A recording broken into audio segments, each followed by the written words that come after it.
I make no apologies for doing back-to-back Lucas Paqueta videos. When I did my video last night, as always, just come in here after the game and press record. So you get my initial reaction. I guess you get more of an emotional response that way.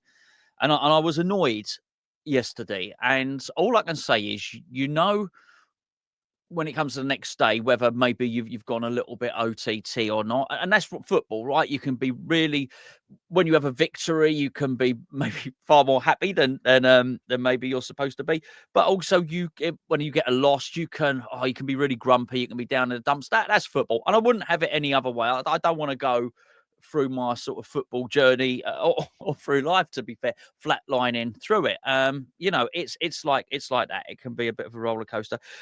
But you do tend to know if you're on the next day, if you're a lot calmer, you think, oh, okay, maybe I was a little bit ranty yesterday. All I can say is this morning, I'm really no calmer on the issue of Lucas Paqueta. He's issued a statement, and I think this is really important to. One of the reasons I'm so disgusted with what he did is because you've got to bring into the context of what happened with Billy Bonds, who was just a great man and a great player. What was really clear when we were doing our build-up show is how many people had met him. So many people had met him. And that's really something, because he wasn't a player that courted publicity. He wasn't a player for the modern age, not in football terms, but in social media and just media for 24-hour sports radio stations, 24-hour news stations. He wasn't the guy for that. He was a people's person. He was a friend of the fans. He loved the football club. He was he was our best ever servant. 799 games, our best servant. He was brilliant. He wasn't just a long, loyal servant. He was magnificent. As I mentioned in yesterday's show when we did our video, should have played for England. An incredible player, incredible man. And the sort of player you could pick any game and say we could have benefited from Billy Bonds in it. So I appreciate that.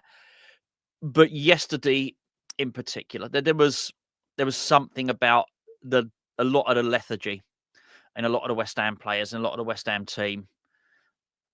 You can imagine Bill dragging people through the game. I can also imagine how Bill would have dealt with Lucas Paqueta, which is really what I want to talk about today. Not how Bill would have dealt with him, but how I felt yesterday he was self-indulgent twice. And I'm not even talking about the way he played. Paqueta was awful in that game. Awful. I thought he did one really good pass to Diouf right at the end of the first half. Apart from that, he was terrible. He was pretty much our worst player. Now, when you are the worst player, you're going to have to give something else in terms of attitude, in terms of fight, and in terms of endeavour. He didn't do that either. When he started applauding the referee, he basically threw his arms up in the air at the referee at the decision. When I gave my post-match review yesterday, I hadn't watched it back, and now I have. But my instinct was right. He knew what he was doing. And I said in my review, he would have been told by numerous people, including the referee, that he was about to get himself sent off. I'm quite sure Fernandes would have said it to him. I'm quite sure Alisson would have said it to him. Well, look, I said what I said about Jarrod Bowen yesterday and his captaincy, and I meant every single word of it. But I don't want to turn this into a Jarrod Bowen video. So it might have been meekly and it might have been quiet, but I'm pretty sure Jarrod Bowen said to him, "You're about to get sent off." I wanted to see far more from Bowen. But my point is, Paqueta knew he was going to get sent off, and he went and did it anyway. And the referee was holding up three fingers. And he was basically saying, and he was pointing to the areas of the pitch, you're basically being defiant. You're basically being demonstrative. When the referee was crap, don't get me wrong, but referees are actually allowed to be crap. They are, unfortunately. And you're not allowed to start criticising them and gobbing off at them. And it was whenever the referee made a bad decision, Basically, Paqueta threw a tantrum. And the referee was saying, mate, you've already had 3 tantrums. I've had to book you there because you've thrown another tantrum again. And then he carried on. That was completely self-indulgent. And it was basically Paqueta making it, it's all about me. It's all about me, me, me, me, me. Nothing about his teammates. Nothing about the fans. And worse than that, we're going to get onto his tweet in a minute, his social media post. But worse than that, nothing about the occasion. Now, we discussed for quite a long time yesterday, myself and Gio, in the build up to the show, whether the players would get it. And we don't know because we can't be in there. And when I say get it, do you understand the importance of this man, Billy Bonds, to the football club? We spoke about, maybe Steve Potts being in the dressing room, maybe Mark Noble went down and gave a talk. I don't know. But, we came to the conclusion, and we discussed it again in our Patreon player ratings this morning, that he'd have walked around the training ground. There'd be pictures and posters of Billy Bonds up everywhere. Everywhere. He would have known who he was. Known everything about him? No, no. Would you have known the anecdotes about him in pre-season training and stuff like that, and how he was just a fitness machine, and how, just how fit and how committed and dedicated he was? Possibly not, but he would have known. You don't need to know all the details. He would have known this guy is important. You don't need to know all the details. You haven't got to have immersed yourself in a football club. You just have to have a little bit of decency that shows you, I'm going to be empathetic here. It's big enough for us all to get round in a huddle before the game. It's big enough for everybody to make an announcement. It's big enough for the manager to talk about it, which he's done. Nuno said, we discussed this. We tried to figure out how best to earn on a Billy Bonds. That is what Nuno Espirito Santo said. They would have known it. They would have wearing the black armbands. So there's something in your human psyche, I think, that should have said, not today. Not today. Do I know the full details? No, but not today. Today is not the day to make it all about me, me, me, me, me. It is one of my. Oh, excuse me. It's one of my. Reminds me of an optician's appointment I went on this morning. The old Google Calendar. It's got to be one of my least favourite character traits. That thinking, making it all about himself when really it's just nothing to do with that. Also, when you do something wrong, you then go on the attack. I can't stand it. I cannot stand it when people do something wrong and make a mistake, and then rather than admitting I've done something wrong here, they then go and attack the people that maybe have pointed it out, or whatever the case may be.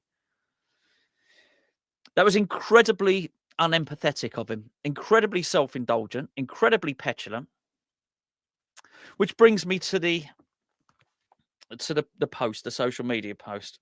This is what Lucas Paqueta wrote last night. Now, this is important. You would think after last night, he's got himself sent off. And Gio made a really good point when we did our Patreon show this morning.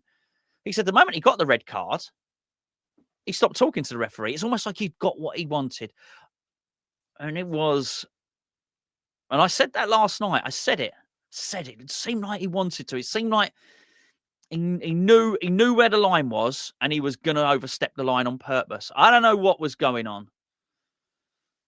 But that's a pretty shit character trait to go and do that on a day like that, particularly on everything that was going on, not only with Billy Bonds, but actually everything that's gone on with him over the past, pretty much through that FA hearing. Paqueta's been crap for a lot of it. Okay, so let's say it was 2 years. I reckon he was decent for about 6 months of it. Not all in one block, but pretty useless a lot of the time. And we have had, as a club, we have had to be patient, wait for him to get acquitted, wait for it all to happen, and hope that our record ever transfer can come good again.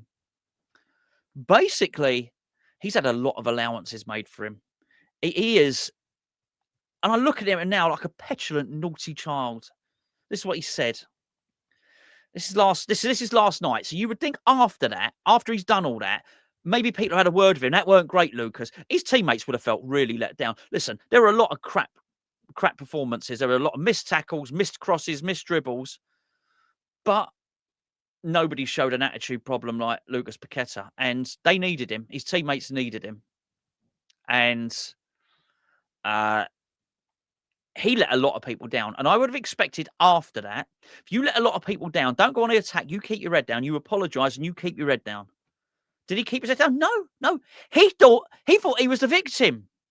Is what he said. You'll know it by now, but I'm going to say it anyway. So I want to have my say on it. And I know Gio and Frankie did the video earlier on, but I want to have my say again. Paqueta said it's ridiculous to have your life and career affected for 2 years without any psychological support from the federation. Perhaps this ridiculous behaviour is just a reflection of everything I've had to endure, and it seems have to continue enduring. I'm sorry, I'm not perfect. That was because Sky Sports had said it's ridiculous behaviour. Talking about Lucas Paqueta, his behaviour was ridiculous. What about sorry? What about him saying sorry? He just made it. There's no sorry. He just made an excuse for what he's done. He's blamed it on the FA not providing him with support. Now, listen, let me get this absolutely right. I do think the FA had a duty of care to get that hearing wrapped up far sooner than they did. That is absolutely they did. I thought they dragged it out for far too long. Far too long. But I'm not sure, bearing in mind they are the prosecutors in that sense, I'm not sure they have a duty of care to look after him and give him psychological support. I think he needs that, but I think that should be done independently. I do think they've not done him any favours, haven't done themselves any favours by letting that drag on. But to use yesterday's tantrum and outburst, to use the FA hearing as an excuse, well, why? Why didn't he kick off 3 games ago? Why didn't he kick off a month and a half ago? Why now? Well, because he cannot accept that he's done wrong. I have to look at this and I have to think. Well, I don't have to. It's just what I think. It just feels like he's trying to force an engineer a move away from West Ham. He was talking about Flamengo I thought 2 weeks ago when he did the interview about Flamengo. Why are you talking about this now? And the truth of the matter is, and I'm just being totally honest here, I've been so understanding towards Paqueta and his lackluster performances, and I've done videos on this channel about how the FA have taken too long, about how people at the club need to look after Paqueta's mental health, and lots of that stuff, and it's all been about Paqueta. But there comes a point where he has to give something back, and that day was yesterday. And if you can't perform and you can't play well, okay, that's okay. There's a number of players that didn't play well yesterday. But don't make yourself the centre of attention. Do not make a day like yesterday all about you. When the fans are very, very, very upset. I cannot believe how self-indulgent it was. He's dropped off, in my estimations, he has dropped off a cliff. I'm telling you. The character traits on display I thought were disgraceful. And we can all make mistakes. Every one of us can make mistakes. And we've all done stupid stuff, right? We've all done stupid stuff. And you think, oh, my goodness, what did I do that for? That's what you do. And you would know if you've done that, right? You've done that. Might be you've got plastered the night before and you did something stupid. You wake up in the morning, you go, oh, my goodness, what did I do? And you're sorry. And you feel awkward and you feel embarrassed. And you apologise and you keep your head down. I fell in number 24's bush on the way back from the pub and fell asleep in the. Hold on, better go and buy her a bunch of flowers and apologise or whatever the case may be. Not number 24 anyway. That was a long time ago. But you're sorry. To have that separation of time, to do that, I don't understand. I don't understand why he didn't finish the game and then afterwards, an hour later, think, oh my goodness, what have I done? What have I done? I'm so sorry, fellas. I'm so sorry. I'm really sorry. Oh man, I cannot believe, for him to be saying, I'm kicking myself that I behaved like that. Most people wouldn't have behaved like that. But I think if you do it, please be sorry afterwards. To give it the old, what was it? Well, I'm what did he say that? So I just want to be careful. Yeah, yeah. I'm sorry if I'm not perfect. What? Perfect? We didn't expect you to be perfect. Nobody had to be perfect. I think it's hard to be perfect on a day like that. No, don't expect you to be perfect. Just expect a little bit of humility, a little bit of humanity, a little bit of empathy, a little bit of something that says, I understand my role for this club. And maybe this is what he wanted. Maybe, and if you pressed me on it, I don't know. And the truth of the matter is, I don't know. I've heard lots of things said about him. A couple of them I'm not even going to mention on here. But if you pressed me, what do I think? What is my guess? What is my assumption? I would imagine I think he probably wanted to force a situation like this where people are criticising him. Kind of been any surprise, Sky Sports criticising him. You know that, right? When you behave poorly, why would you be surprised that someone's going to come out and pick you up on it? That's what you get, right? Honestly, it was yesterday. It was disgraceful. I thought my son had shown me one of his TikTok videos of someone behaving badly in the street or something. It was that bad. Stop it. Think of your team. Think of your teammates. Think of the crowd. Think of the club that supported you for 2 years, or not. Think of yourself. Think of yourself, and that's what he did. Just he wanted to get out of there. He wanted to be the centre of attention. That's how it felt, anyway. He wanted an absolute bombardment of criticism, probably giving him exactly what he wants with this video. So actually, I did want to stay. I did want to. He's the one that put a tweet out there. Oh, we go for one more year. Oh, I'm going to stay. I'm going to stay for one more season. And it's probably going to come out. Oh, well, I tried. I did want to, but after all the pressure was on me, after I was victimised after the Liverpool game, I felt I just had to leave. Honestly, it is pathetic. It is. And honestly, I think it's disgraceful. I think it's absolutely disgraceful. And I'm a big, honestly, I'm a big advocate of when people are treated badly, and when people have actually been victimized and your mental health is low. Honestly, you would not get anyone more sympathetic than me. I am massively sympathetic to that. But he wasn't the victim yesterday. He was the perpetrator. He was the instigator. He was the one that did wrong, and then he acted the victim. Anyway, there you go. That's what I think about it. Tough one for Nuno. I know what I do. Here's what I do now. Whatever happens in Manchester United, so my midfield for Man United would be Magassa, who I thought, had showed really, he showed really good attitude, I thought, in that game. I thought he really, really did try. And I'd put Magassa next to Potts, and I put Fernandes in that number 10 role. And whatever happens, I wouldn't bring him back. I think it's Brighton. I wouldn't bring him back for the Brighton game, Paqueta. I just would not. He has done a really good job in building a team spirit there, Nuno. He's taken a job in difficult circumstances. I don't think we had a team spirit under Potter. He's built one. There's definitely players who he's improved. And I'll tell you something else as well. Something that Gio mentioned. The team looked better when he went off. We had more attacks when he went off. I know it's not possibly not advantageous for us to do it. I know it's probably not a great thing to do. And I know we probably need someone like Paqueta, and I think he'd probably got his part to play for the remainder of the season. But I wish we didn't need him so much. I wish the board were going to give us some money in January. I wish, I guess what I'm saying is, I wish we were in a position as a club just to say to Paqueta, that's unacceptable behaviour. You're done. Basically, you're not welcome here anymore. You're not going to play at West Ham anymore.